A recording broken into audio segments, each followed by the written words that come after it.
Several Florida State media members are picking the Noles to go under the 7.5 win total on FanDuel. Is that justified?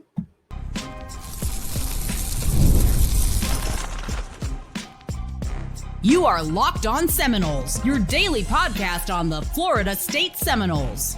Part of the Locked On Podcast Network, your team every day.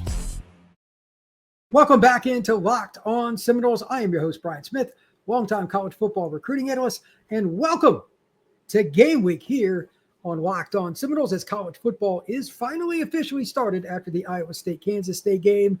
We are going to be talking all things Noles season record as Noles 24/7 had their writers put out their predictions. And today I'm going to give you my argument for why at least most of them, not all, most of them I think are incorrect. Today's show is brought to you by our friends over at FanDuel. Right now, FanDuel has an opportunity for you because football just got started. Visit the FanDuel app today and start planning your futures bets over win totals, under win totals, player props, or anything else. They are available at FanDuel. So the deal with Noles 24/7, like all sites that cover Florida State or any other, they had their writers put out win totals. They did it a little bit different. They went through and ranked from game 1 all the way through game 12 by percentage what the likelihood was for Florida State to win games. That way, it's a little different, A, and B, I think it takes the onus off picking which games they win, because I know fans get really, really touchy on this channel too about the Noles or any other, again, it could be any channel, them not winning rivalry games, etc. But here's the thing. Not one person on Noles 24/7 thought that Florida State had a 50% chance or better of beating Alabama, Miami, Florida, or Clemson. And even one of the writers had the chances of beating Clemson at 15%. That's pretty low. The overall aggregate said that Florida State would probably win 7 games this year. 2 or 3 of them came up with 7, like 0.02, like 7.09, right in there. Only one person leaned over 7.5 towards 8 out of this group, and there's 5 writers. So, and that was Trey Rowland. He had, and this was almost the same for everybody, but just hear me out. In the order of least likely to win, he had Clemson, Bama, Florida, Miami, NC State. I agree with that. I have said that many times, but he was actually a little more positive and thought they would end up doing pretty good. He thinks they'll beat NC State. A lot of people on Noles 24/7 think that the NC State game will get Florida State below the win total. Again, I'm going to discuss why I think that will not be a case, but just let me get to that. I'll get to it in about 5 minutes. Here's an example, though, like somebody I know, Zach, over at Noles 24/7, great guy, covers recruiting on that network, does a tremendous job and knows Florida State's roster through and through. Like he knows it stone cold. He still had 2 things on there that gave me concern. For those of you who haven't paid attention, the Noles go to Palo Alto this year to play Stanford on the road. It's a little later in the season. Now, if you watched any of the teams that played West Coast football last year that had to, like in the Big Ten, they had to go all the way across the country to East Coast, they did poorly. Washington played like crap, Cal, etc. These teams did not play well. Cal lost to Florida State. Is it going to be in reverse? Maybe. It's harder for West Coast teams because they're playing earlier. Their body clocks are off. And as most know, young kids, they tend to be more night creatures. So early starts aren't good. Like Washington had a couple of games, 9 a.m. starts for their body clocks, and they got smoked. But Florida State, he has the likelihood of beating Stanford, who is horrendous, at 0.6, meaning 60%. If Florida State is barely going to beat Stanford on the road, we got other problems to talk about. I need to ask Zach about that the next time I run into him. He has Florida State at a 50-50 shot to beat NC State on the road. Again, I'm going to get to that in a second. I think it should be higher, but that is my 5th game is most likely to lose. Kevin Whittle, he had NC State at 0.45. He thinks NC State's going to win. And again, that was the barometer overall. And just the justification here, I get coming off 2-10. I get that these guys like live in Tallahassee or close by, most of them. You know, Zach lives like in the Orlando area now to cover recruiting more, and that's fine. But they all know what's going on at Florida State. Is it that bad? Is it because they've been that close to it? I have Florida State going 8-4 and actually going over the total. I already announced that not that long ago. I originally had 7-5, but from the information I've got about NC State, that's the game that I differ with most. They got some problems. Like offensively, they should score quite a bit. Good running back. CJ Bailey's back, quarterback. They should score. But defensively, they got some issues. So I think Florida State will probably give them problems. They lost like a key DB to the SEC. They lost a key receiver to the SEC, etc. They're not the best NIL program. So I think they're going to struggle in bigger games. We'll see where Florida State's at the end of the season, but that game's the next to last game right before the Gators down in Gainesville. But again, NC State's not as good as Florida State. So Chris Nee and Sinone, they both had Florida State winning 7 games as well. And it was just almost identical stuff across the board. So before I give my take here in just a second after the break, I want your opinion. Are you really worried about the NC State on this schedule? It is the week before UF. There's no way around it. You're at the end of the schedule, all that. I get it. But are you so worried about Florida State football? If you had to pick, you would go with the Wolfpack over the Noles right now? And if so, why? If you think Florida State's going to win, also, why? I'm really curious what people think about that because that's important. And in addition to that, a bunch of people think the game at Pittsburgh is a very concerning game. And to a certain degree, I agree. Pittsburgh's a pretty physical team.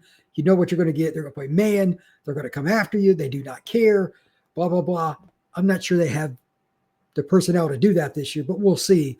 But Pittsburgh's an interesting team. Let's see how they do. Let's see how they approach this and how that game goes. But that's another game that some of the writers think that Florida State will win, but like really close. So that's a little concerning to me. So maybe I'm missing something. And if you think so, please comment down below. When we come back, I'm going to give my take and my counterbalance to this and go into some specifics specifically on the NC State game. That is next here on Locked On Seminoles. Today's show is brought to you by FanDuel. August 26th is officially FanDuel Futures Day, a brand new holiday for football fans who look for bold predictions and preseason hunches. For just 24 hours, FanDuel is giving you deals on NFL season predictions.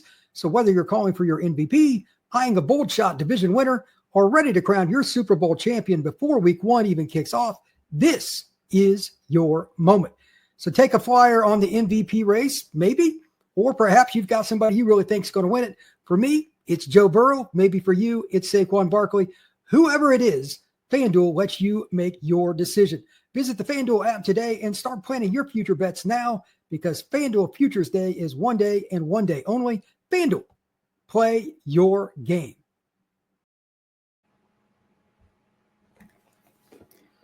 Welcome back into Locked On Seminoles. I am Bryant Smith, your host. Thank you for making Locked On Seminoles your first listen each and every day here on the Locked On Podcast Network. Truly appreciate you tuning in. Please hit that like and subscribe and become an everydayer. And now, why I think over is just as good, if not a better play than under for this year's Florida State team. I have a handful of reasons, but I'll limit it a little bit. Number one, let's start with the NC State game. Nothing against NC State, but people I know that even follow that program are very worried about the defense. And I mean very worried. Linebackers, a sieve. They lost a really good, I think his name's Tamarcus Cooley, a DB they had to the portal. I think he went to LSU. I can't remember, but I think it was LSU. The point is still the same. If you can't beat NC State, we got a long way to go, even more than I thought. And for those of you that do tune in each and every day, most people here know that I am definitively, no doubt about it, a glass half empty guy. I do not hand out freebies. If I thought Florida State was going to go 5-7 this year, I'd straight up tell you. And if you wanted to be mad and unsubscribe or never, that's fine. I'm never going to lie. I let it rip. But I think they're going to go 8-4 because teams like NC State just suck on defense. Gus usually eats those teams alive. Maybe he won't this time, but my take is they'll run the ball down their throat for the most part. And the speed and size of Florida State's receivers, tight ends, like Landon Thomas, they're not going to have somebody to cover him. We'll see. And on top of that, this is the second one, and it's playing the law of averages, maybe the most important thing. Think back to the 23 and 24 seasons. Even when the Noles were rolling, they were freaking snake bitten with just nagging annoying ankle injuries, rolled up, knee bent, like this stupid crap on the offensive line at wide receiver. Keon, Johnny, everybody was always nicked up. It is time for Florida State to receive the other end of that this year. Just law of averages. You have to see the end of the tunnel at some point, right? Like math doesn't lie. Eventually it comes back around. So I would assume that Florida State will be a little more fortunate with the injury bug. And I bring that up specifically because of the following. At the end of the year, you're going to be beat up to a certain degree regardless of who you are. But maybe they're getting a couple guys back. November, it's got to see. Virginia Tech is in that slate. Clemson's towards the end of the year. Obviously, the Florida game is right after you play NC State. There's a lot of good teams in the back half. And then November is like, it's tough.